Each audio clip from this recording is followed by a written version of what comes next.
Começando mais um Cinema de Peso.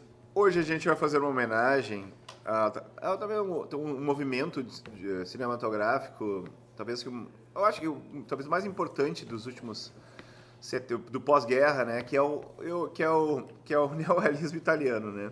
O neorrealismo italiano, né? Com nomes como o Tino Visconti, o Vittorio De Sica e o Roberto Rossellini, que nós vamos falar hoje. Ele praticamente abriu o caminho para todo o cinema moderno, né? Tanto europeu, japonês, asiático, o cinema novo brasileiro e tal. Só que antes de a gente chegar, o filme que a gente escolheu é o Roma Cidade Aberta, né? Que é o Roma Città Aberta. Città Aberta. Do Roberto Rossellini, de 44, 45, porque a guerrilha era complicado fazer um filme naquela época. Ele demorou praticamente 2 anos para fazer o filme, né? A gente vai falar, eu vou chamar o meu youtuber preferido, que está do meu lado esquerdo aqui, no lado direito de quem está assistindo. Bem esquerdo. Que é o seu Chico Isidro, que vai falar o que tem que fazer para se inscrever nesse canal Cinema de Peso com 4 anos de muita vida. Todos meus amigos aqui, ó, Chico Isidro, Laura Reg e Cribaquino. Né? O Cribaquino ali do lado direito ali. Pessoal, é simples, é fácil e é de graça. Você vem aqui embaixo, você se inscreve no canal, você dá o like, você aciona o sininho, você comenta e você compartilha. A gente agradece de montão, né, Criba? É isso aí. E por causa de todas essas pessoas que nos apoiam, nós temos apoiadores institucionais aqui no Cinema de Peso. Começo falando da Cervejaria Pullman. Agora eu fiz um vídeo agora, enquanto o Chico está falando, para dar um close para vocês o que é a pizza da Cervejaria Pullman, que nós ganhamos quando gravamos aqui, juntamente com o chopp do mestre cervejeiro Luciano. A Cervejaria Pullman fica aqui na Avenida Copacabana, 745, no bairro Assunção, de terças a sábados, das 17h30 às 23h30, tu tem o dia da pizza. Todo dia tem pizza, mas tem dia que tem pizza em dobro até as 8 da noite.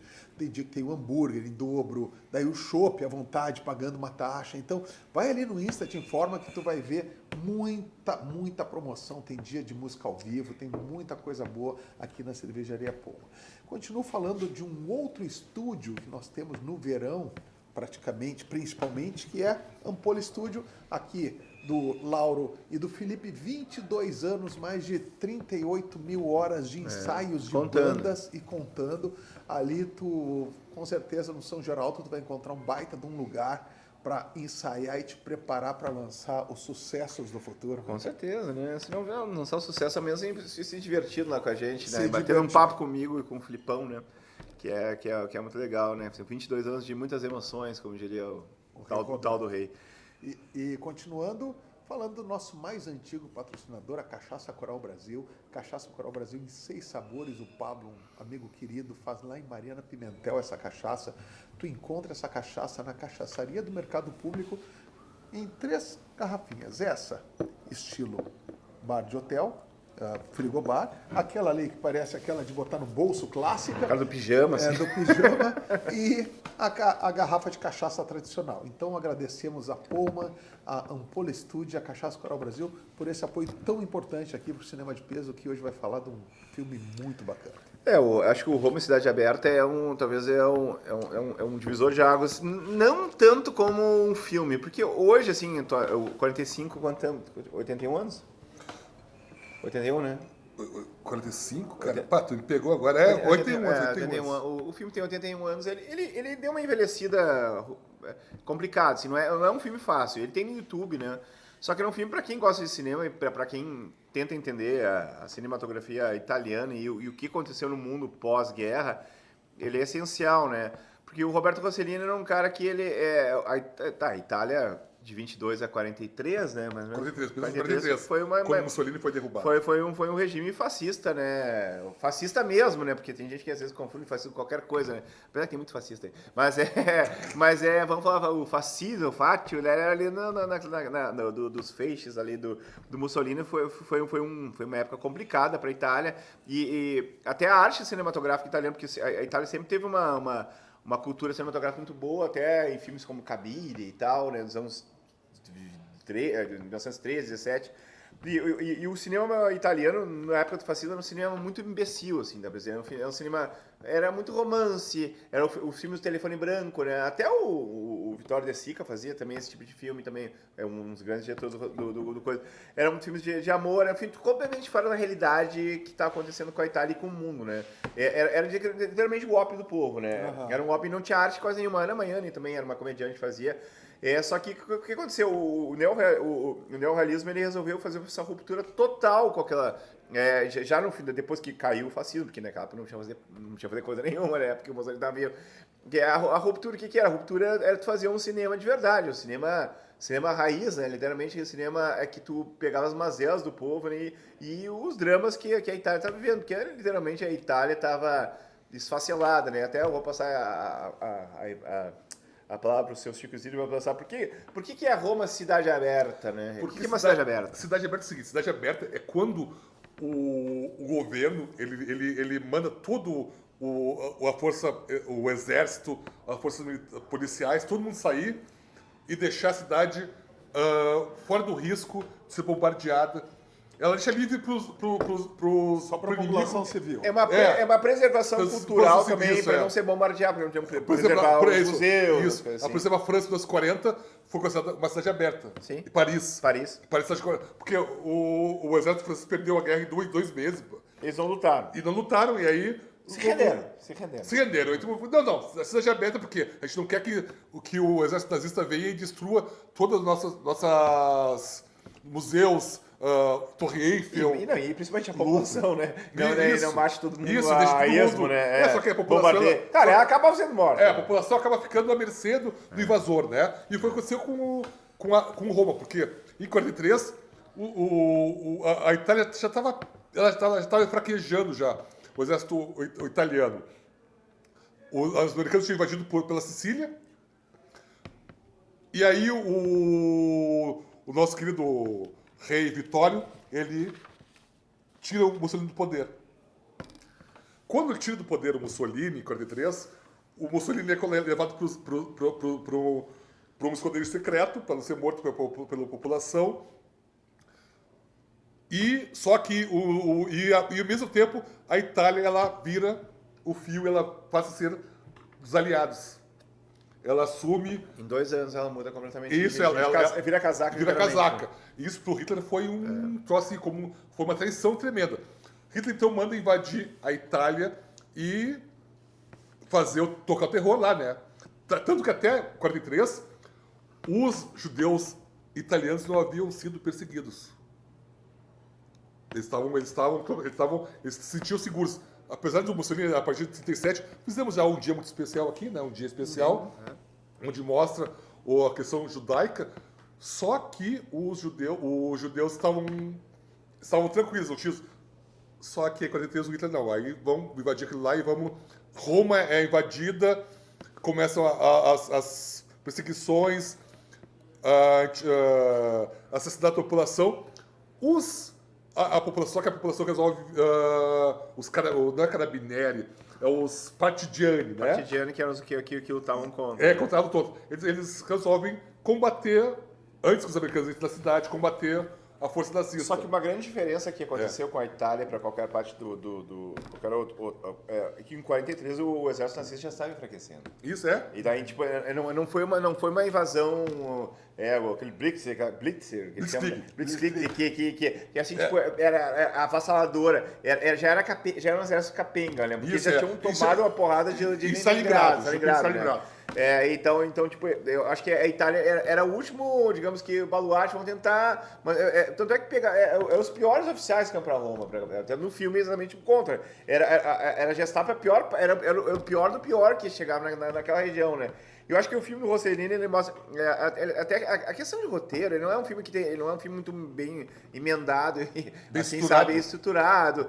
Só que ele mostra muito realmente essa questão da disciplina e da defesa de um país, né? Aquelas pessoas que realmente estavam preocupadas com o futuro da Itália, né? E daí misturava, tipo, desde um operário que comunista que se escondeu no apartamento do operário, no comunista, que era um líder da resistência. Daí tinha, daí tinha uma que era casado com a Anna Magnani. A Anna Magnani talvez seria uma das artistas italianas mais famosas da história, né? Tem um filme muito legal dela, que é o Desajuste Social também, que ela é muito bom. E ela... O filme é dela, praticamente assim, porque ele usou muita gente do povo. Ele usou muita gente do povo. Ele usou muita gente. Era quase um documentário. É tipo Batalha da Algésia. A Batalha da Algésia foi inspirado nele, né? Então, desculpa, e o Fellini também é um dos roteiristas do filme, né? Mas que ia falar uma coisa dele. Não, é que eu fico pensando assim. Um filme mais recente, A Menina que Roubava Livros, por exemplo. Tem a visão, cara, que o meu inimigo pode ser Alemanha, Itália, Japão, mas existe uma população civil. Sim, em todos os lugares, crianças, idosos, pessoas... São os que mais sofrem, né? São os que mais sofrem nessas guerras, né, cara? Então, às vezes, se dizima essas populações. Sim. Sabe? Quando o ataque de Londres a Dresden, no finalzinho da guerra, que dizimou a cidade, uma das cidades mais lindas da Alemanha. Mas a Alemanha tinha atacado primeiro, então é complicada essa tensão que existe. Daí dentro dessa tensão que acontece Só falou como você civil. Tu pensa em Hiroshima e Nagasaki, né? Não, isso aí nem se fala. Foi uma estupidez. A população que ferrou, né? Eu li que antes disso teve um ataque com bombas incendiárias em Tóquio. Sim, tinha. As pessoas se atiraram nos rios e os rios ferviam. Velho. Isso, porque Tóquio também era aquela de papel, né? Era o cara de papel porque os terremotos, né?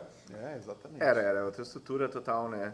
E no caso do Rossellini, mas o que mais instiga, assim, tipo, quem gosta de cinema e gosta de cinema de guerrilha, realmente, que ele fez isso aí num calor na hora. Ele começou em 44 a fazer. A guerra acabou em 45, né? Ele começou a fazer esse filme em 44. Claro, ele só fez isso que eu falei, porque graças que o fascismo não tinha acabado. E era quase um exército brancaleone, nazista na época, né? Na realidade, o fascismo não tinha acabado em algumas regiões. Mas Roma já estava... porque quando o Mussolini ele é preso pelas forças que se voltaram contra o fascismo, né, contra o Mussolini, o Mussolini acaba sendo liberto pelo Otto Skorzeny, um comando alemão e leva o Mussolini para o norte da Itália e surge, então, a República de Saló, né? Sim, tem um filme do Pasolini. Tem um filme que debocha sobre essa coisa da questão do Mussolini ficar no norte, lá, achando que é um governo títere, né? É totalmente fake, né? Totalmente fake. E o Mussolini teve um final, não sei se você acha que o final que ele teve merecido. Foi enforcado, linchado e cortaram o corpo dele, né? Ele foi fuzilado e colocado de cabeça para baixo. Cabeça para baixo, não foi cortado. Em Milão, né? Não foi picotado, né? Mas foi continua normal, não foi picotado. Me parece, cara, é o Jack Stripador aqui, né? Mas só que...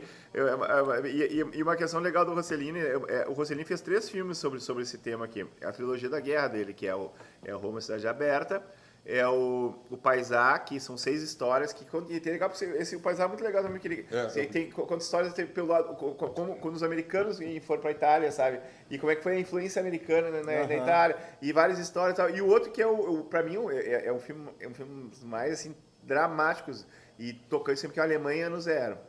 Porque daí ele foi para Berlim em 46 e, cara, Berlim estava acabada, daí conta uma história do menino, e é um filme assim, cru, triste, muito triste, muito triste. O Roma ainda tinha aquele lance do Roma Cidade Aberta, tinha um filme se libertar das amarras, né? A Alemanha era o pós, o que a gente faz agora, né? Olha, o Rossellini tem uma história, o Roberto Rossellini tem uma história, vamos botar uma história de fofoca de Sônia Abrão e Leão Lobo, que ele era namorado e casado com a Anna Magnani, né? Ele era um dos casais mais importantes da Itália no pós-guerra, só que ele acabou se apaixonando por própria Ingrid Bergman, né? Isso, eu ia só que acontece disso, ele não teve só Paris com ela, né? Ele acabou ficando com ela e largou a Anna Magnani ficou a ver navios, não, viu as maiores atrizes da história da Itália. E ele acabou tendo um relacionamento, ela fez vários filmes com ela, o Stromboli, né? Fez aquele Europa 51, Viagem à Itália, e ele acabou tendo a filha, eles tiveram uma filha que Isabela Rossellini. Isabela Rossellini, que é, né? Que é a cara da mãe, né? E a Ingrid Bergman, a gente falou aqui, de Casablanca, né? Os primeiros filmes do cinema de peso. Sim, eram as mais atrizes, né? E as duas são lindíssimas e eram muito parecidas, né? Ingrid Bergman e Isabela Rossellini. E era uma história bem de Leão Lobo, ele largou e foi... Isso, ele chocou bastante a Itália, ainda chocada pelo pior que era a guerra, né? Mas o Rossellini, ele acabou... E até dos três, dessa tríade, acho que o neorrealismo é muito importante de falar, é a tríade que é o Vittorio De Sica e o Luchino Visconti, né? O Luchino Visconti, na verdade, abriu o neorrealismo com o Ossessione, que é... Na verdade, o Ossessione é uma adaptação daquele filme Sabe o Destino Bateu Minha Porta. É um dos melhores filmes italianos também, de 42. Ele foi mais, assim, guerreiro, ele fez no pré ainda... o fim do fascismo. Só que como era um filme adaptado americano, os caras não pagam pau de americano, rolou, né? E o Vitória... Só que o cara que talvez... Leopardo, né? Só que o cara que realmente ele botou sensibilidade no neorrealismo, que o Rossellini não conseguiu, ao meu ver, eu gosto muito do Rossellini, mas ele não conseguiu botar, foi o nosso amigo Vittorio De Sica com Ladrões de Bicicleta. Que lado fazer esse filme. Nós já perdemos, esquecemos. Nós ia fazer, daí deu enchentes, lembra, né? Foi na época, foi um pouco antes da enchente? Foi uma semana antes da enchente, daí não deu tempo, e nós fizemos 100, mas é um filme que precisa muito ser feito. Mas eu resolvi fazer um Roma, Cidade Aberta, pra gente, porque esse eu quero que tu conduza, né? Mas é que vamos combinar uma coisa, né, cara? O cinema de peso é uma democracia, só que sempre tem alguém que tem que conduzir alguma coisa, claro, né? Claro, né? claro. E daí eu acho que o Roma é um bom...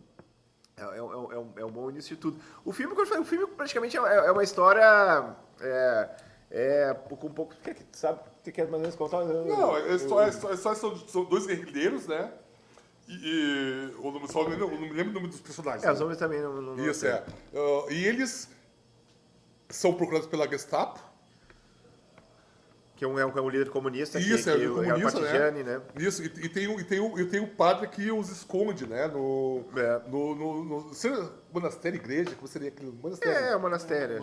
Monastério, né? Cara, e a cena da tortura é algo assim, ó.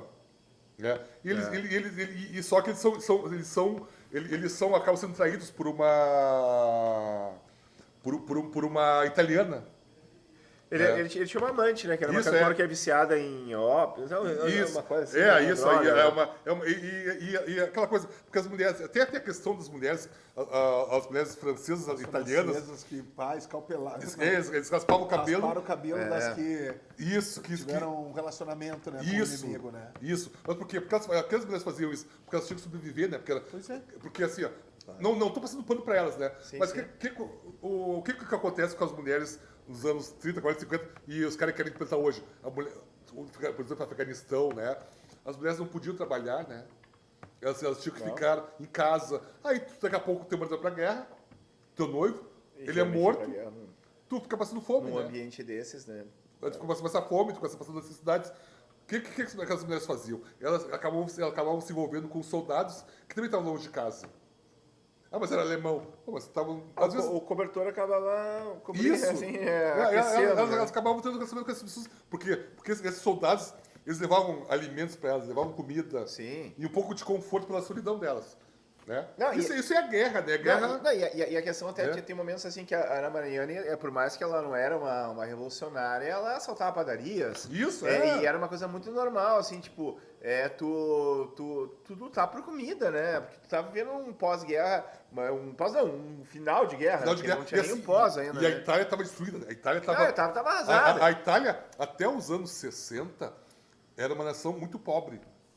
Né? Apesar depois teve o plano Marshall, que a ajuda financeira dos americanos para a Europa, e não ajudou o Brasil. Mas o Brasil foda-se, né? Mas a Europa entregou tudo, né? O Brasil entregou borracha, entregou tudo. Siderúrgico, tudo. Que o Brasil era um país de mestiços, né? Era uma questão mais. E já a Europa já. Não, daí era o primeiro mundo, né? Primeiro mundo. E, bom, a Itália está assim, então as pessoas passavam, apesar de a Itália era um país ainda muito atrasado, era um país agrícola ainda. Também é muito ligado à Igreja Católica também, isso, né? Porque é o país que cedia o Vaticano, né? Mas só voltando realmente à questão do neorrealismo, né? E outra coisa que marca muito o filme é a maneira como o Rossellini fez o filme, que é totalmente sem dinheiro, né? Uhum. Ele não tinha dinheiro para filme, não tinha dinheiro para câmera, não tinha dinheiro para pagar ninguém. Ele tinha amigos roteiristas do Fellini. O Federico Fellini é um dos roteiristas, é um roteiro a 10 mãos, né?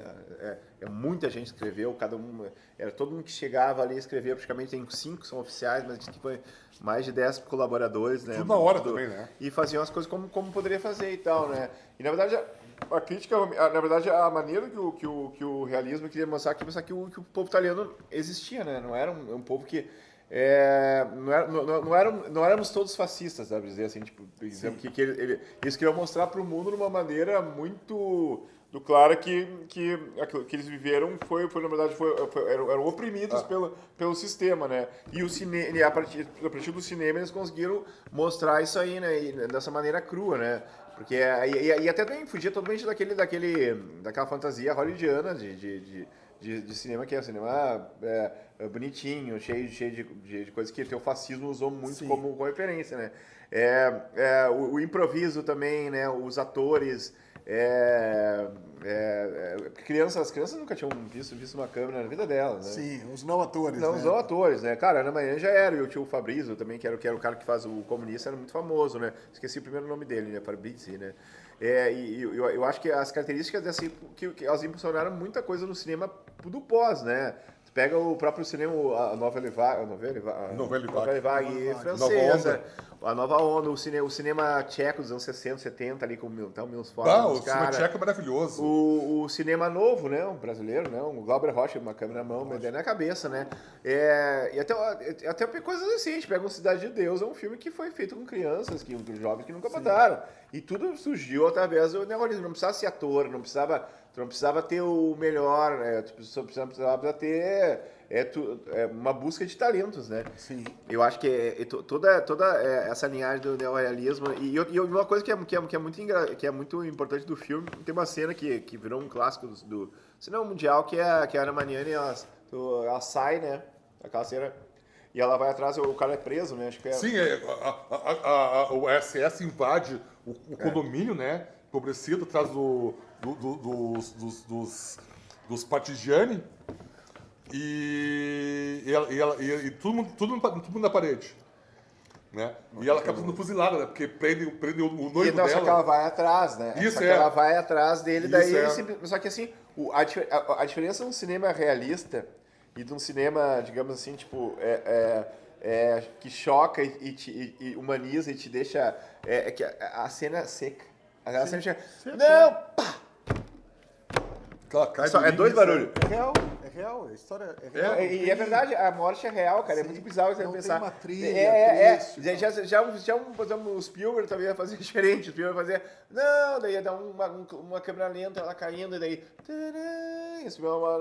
Sabe? Não, o Spielberg nem faria tanto assim, porque o Spielberg mas ele não gosta de filmar tantas mortes assim, né? De pessoas boas, né? Só de soldados. Já viu aquele videozinho da guriazinha?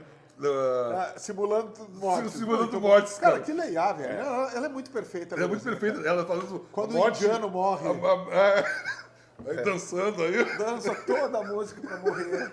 A morte coreana. É muito boa aquela cena, né? Mas assim, ó, até eu falo a questão do pertencimento, né? A gente tá falando aqui antes do Lauro voltar a falar sobre a cena da Ana Magnani, tem a questão. Tipo, a gente tá falando também sobre as mulheres que acabavam se entregando para o invasor, né? Sim. E também tem a questão do pertencimento. Cara, aí tu falou assim, o que falou? Nem todo mundo era fatista, né? Não. Mas o que acontecia? Nós falamos aqui do Armarcord também, que é outro filme que mostra isso. Cara, quando um determinado grupo assume o poder, né? E tu fica de fora, aquela questão do pertencimento. Tu não pertence, tu acaba sendo meio que considerado um leproso, né? Né? Todo mundo apoia o Mussolini, todo mundo apoia Hitler, todo mundo apoia fulano de tal, Ciclano, Beltrano. Se tu não faz isso, tu vira um pária, né? E tu imagina nos anos, a gente tá falando dos anos 30, 40, que as pessoas não era tão fácil comida como hoje é, né? Não. Hoje é difícil, imagina lá atrás, né? Não tinha nem pra quem pedir, né? Não tinha nem pra quem pedir. Aí daqui a pouco tu fica apartado disso, né? Tu acaba, porra, eu não sou fatista, eu não sou nazista, mas se eu não fizer isso eu vou morrer de fome, né? Ou os meus vão perecer, meus filhos vão perecer, minha mulher vai perecer, minha família. Tu faz tudo pelo teu mínimo do bem-estar, né? Isso, tu acaba... Tu acaba se rendendo, né? Tu acaba se rendendo, porque tu vira um palha, né? Não tem. Mas é claro que no caso do filme, realmente, como falou, Isso, já era uma. O fascismo já tinha. Já estava literalmente esgotado. A população cansou, né? E o nazismo realmente já estava começando a entregar os pontos, né? Já era quase um. Como a gente citou, o outro filme italiano maravilhoso, que é o Incrível Exército de Brancaleone, já era quase um exército Brancaleone. Tanto é que os altos oficiais da Gestapo no filme, eles são muito caricatos até, assim, tal. Gestapo. Gestapo, tá? Gestapo na cara do Chico, né? E daí, eles são bem caricatos. E só que uma coisa legal que o Rossellini fez, que ele conseguiu unir duas coisas completamente opostas na luta contra o nazismo, né?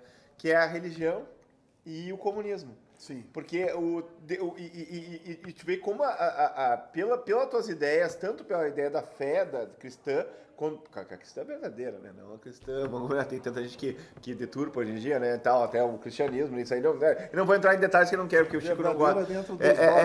Do dogma isso, daquele cara tipo de lutar pela igualdade, pela justiça social e pela caridade. E o comunismo, que também sempre lutou pela igualdade também, né? Meio mal. Tem muita gente que gosta de dizer que Jesus Cristo era comunista, né? Então, e no filme, exatamente, ele mostra, através do personagem que é o padre, que é um cara que luta até o fim pela fé dele, ele não se deturpa, ele é fuzilado no final, né? Acaba sendo fuzilado no final. E tanto o líder comunista, né? Que era torturado. Que era torturado, são duas ideias completamente opostas ao ver, ao mesmo tempo, tipo, até o Chico falou assim, a questão que tu tinha que se entregar às vezes, né? Claro, no caso dele já estava no final, mas naquela época tu já poderia ter o direito de ter uma certa opinião. Isso, né? mas uma coisa, por exemplo, o oficial nazista que comanda a tortura, tu não achou um pouquinho de deboche, tipo, do Rossellini, mostrando que o oficial nazista é afeminado? E tem também, eu acho que sabe? O ator que faz, ele completamente sabe, ele faz gestos, né? Que, claro, nós somos em 2026, mas falando de 1943, 44, 45.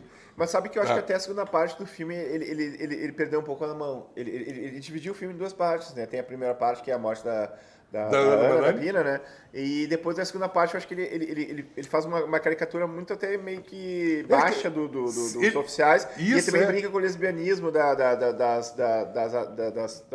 vedetes, as dançarinas e tal, né? Mas eu acho que como ele falou, faltou, digamos que faltou coesão naquele roteiro dele. Mas realmente o que importa é a mensagem que ele tentou passar. Mas né? é que é assim, ó, tu tem que. O que tu faz? Tu tem que mostrar. Na época. Tem que tentar ridicularizar teu inimigo, né? Sim. Né? Era crítica, né? Era crítica. Como vai? Tu põe um oficial nazista afeminado, né? Que a gente chamava, né? As duas mulheres traidoras são lésbicas, né? Por quê? Porque na época era uma até hoje é uma ofensa, né?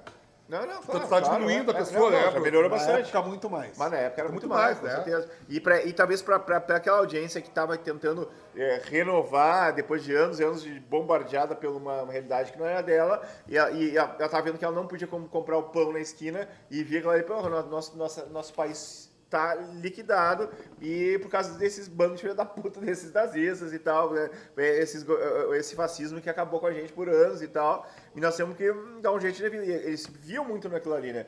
Tanto que, na verdade, esse filme é um filme que quem salvou foi Paris, né? Porque ele passou meio batido no início, mas aí os franceses, né? Sempre os franceses às vezes acabam, tipo, acabaram dando o valor que realmente o Roma Cidade Aberta merecia ter, né? Ele foi para Cannes também, né? Ele concorreu ao melhor roteiro de melhor filme estrangeiro. Ele conseguiu passar uma barreira que o Sempre Italiano estava acabado, né? E ele conseguiu ser o primeiro filme e a partir dele daí surgiu. Eu acho que talvez acho que o país que mais indicações para o Oscar de melhor filme estrangeiro é a Itália, né? Até hoje. Tu falou só uma coisa do Mussolini que eu quero lembrar aqui. O Benito Mussolini, ele em 34, em 36 ele invade a Etiópia, né? Sim, porque sim. o Mussolini queria recuperar o Império Romano. Sim. Né? E aí ele faz uma pataquada tremenda, que teve que pedir depois ajuda pro Hitler para sair daquela bosta que ele fez. Né? E quando eles invadem a Etiópia, que na época era a Abissínia, China. do Salazar, né? E, cara, quando ele volta para Roma, até mesmo na época os críticos, os prós-fascistas, acharam aquela coisa ridícula, sabe? Dele voltando para Roma como se fosse o Júlio César. O cara conquistou um paísinho no nordeste da África, sabe? Pequeno país. Sabe? Tipo assim. Era propaganda, né? É propaganda, mas tipo assim, aquela coisa. Né? Tu pega as cenas do Mussolini, aquele bufão, né? Aquele cara que fazia aquele peito, falava o peito, e os caras não levavam ele a sério, né? Mas só que ao mesmo tempo, tipo, era totalmente propaganda, né? Isso, mas é isso. O troço era. Mas propaganda, os caras vivem de propaganda, né? Fake news, né? Não, e o populista vive muito isso aí, né? Tanto de esquerda quanto de direita, no caso, só que eu acho que todo mundo, tipo, quanto mais faz uma propaganda, da personalidade, né? Sim. Às vezes o cara que faz as coisas assim, tipo, digamos que, sem aparecer muito, parece que não serviu, né? Não acontece, né? Falamos do Rivaldo 2002. Hã? Rivaldo. Pode ser, né? No futebol também pode não, mas bem ou mal, é verdade. O Rivaldo pra mim foi mais importante que o Ronaldo. O Rivaldo jogava bola pra caramba, cara. Ninguém sabe que o Rivaldo foi o melhor do mundo. Talvez fez as melhores Copas do Mundo no jogador brasileiro em 2002. Ele foi o melhor do mundo. Uma comparação do Rivaldo, né? Porque o Rivaldo ele não fazia marketing, ele não sabia fazer marketing. Era um cara tímido, né? O Rivaldo era muito craque. Muito craque. E fazia gol, sabia fazer gol isso. também. Era muito bom jogador. Pena que não jogou no Inter. Não joga nada, sempre assim. Eles vêm Vinha. O Valber jogou, o Leto jogou todos os caras. Vocês tiveram o Forlan, né? O Forlan já tava... E o peruano também. O Guerreiro, né? O Guerreiro saiu daqui, não soube o que fazer, foi fazer gol em Grenal, né? Só que daí depois tivemos Valência, agora o Inter pegou só os craques de Copa, né? O Valência consegue fazer um gol, né? Mas tudo bem. Mas vamos voltar pra Roma. Como é que a gente chegou no Inter agora? É que eu me lembro que... Marketing, Rivaldo... É que tinha uma época que sempre do Carrossel Caipira do Manjumini, né? Que era o Leto, o Valber, o Rivaldo e tinha mais alguém, né? E daí era o Vadão, era o treinador. Isso, daí o Valber e o Leto jogaram no Inter. Só que daí eu sempre brincava, faltou o Rivaldo, que era melhor, que foi pro Corinthians e Palmeiras, depois ele foi pra Europa, né? É por isso que é uma piada de Colorado, interno, vocês não entendem, né? A gente pegou os errados, pegamos os errados, né? Mas vamos voltar pra bota de 45, né? Mas acho que essa importância toda do neorrealismo, eu acho que ele é muito registrado em livros, documentários e tal.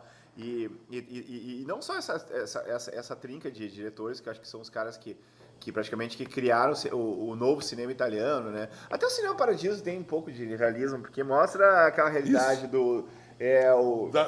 Itália do Sul, né? Só que a grande diferença do Rossellino que era um realismo realmente não tinha trilha sonora, era uma coisa ali, como o Cris falou, era o soco, né? Era o soco na barriga, né? Era aquela coisa assim pro cara não era para humanizar, era praticamente um documentário, né? Sim. O cinema, por isso que para muita gente que vai assistir um filme desse hoje em dia, ele não funciona, porque ele é lento, ele não te emociona, ele tem atuações assim abaixo da média numa questão, só que você tem que pensar que o filme era para ser mudo. Ele não tinha condições de fazer um filme, ele conseguiu pegar um empréstimo com alguém lá, não sei onde, para conseguir botar, ele queria só fazer imagens, né? Ele ia ser um filme só totalmente todo de imagens. Porque, mesmo no final de Maguela, o cara fazer um filme desse aí, né?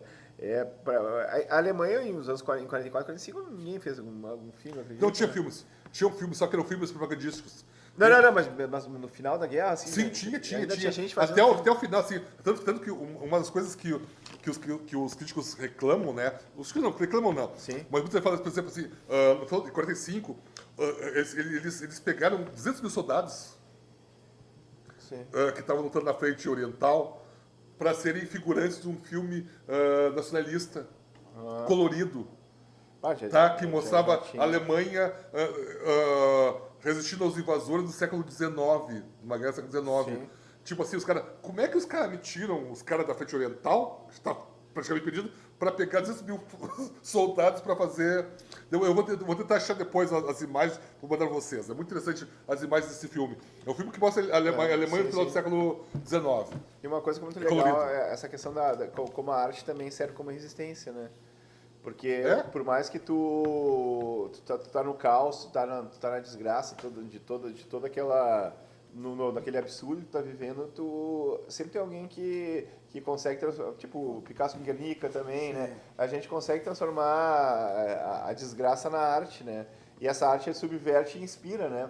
Isso eu acho que agora tivemos alguns filmes, Segure Seu Coração na Palma da Mão e Caminhe, sobre a Palestina. Sim, a Voz de Hinda Rajab também. Isso é um absurdo. Isso.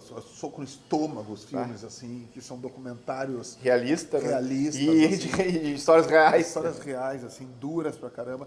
Vai estrear agora, eu vi propaganda na Cinemateca Paulo Morim, que é um lugar que eu frequento toda semana.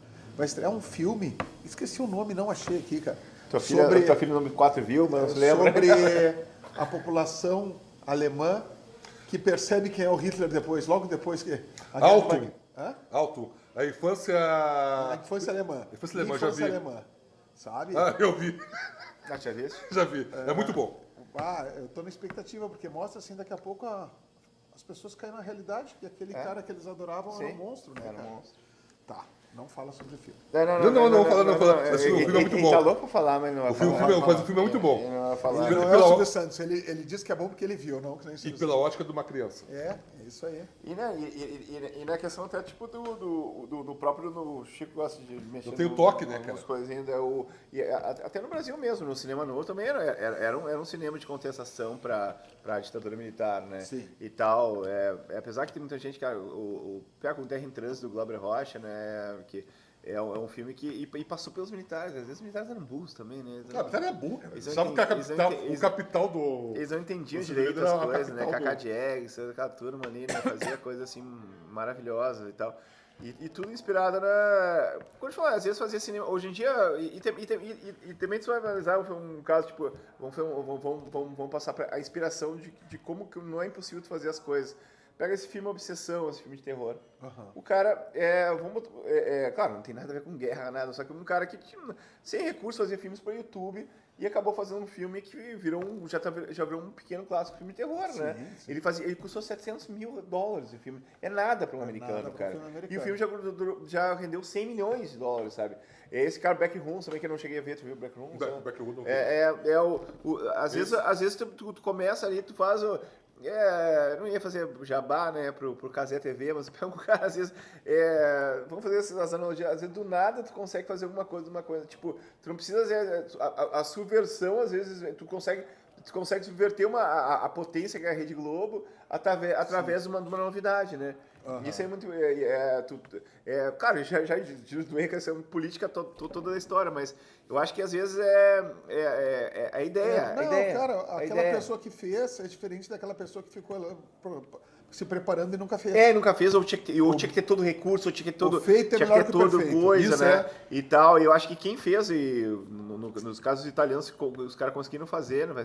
Eu acho que toda a subversão e toda a ideia na cabeça, eu acho que é muito válida, né? Eu acho que pega essa juventude italiana que viveu no regime fascista, viveu numa guerra, viveu também nos anos 20, né? Que é aquela coisa que era uma tentativa de mudança na Europa e depois foi abruptamente derrubado pelo fascismo, né?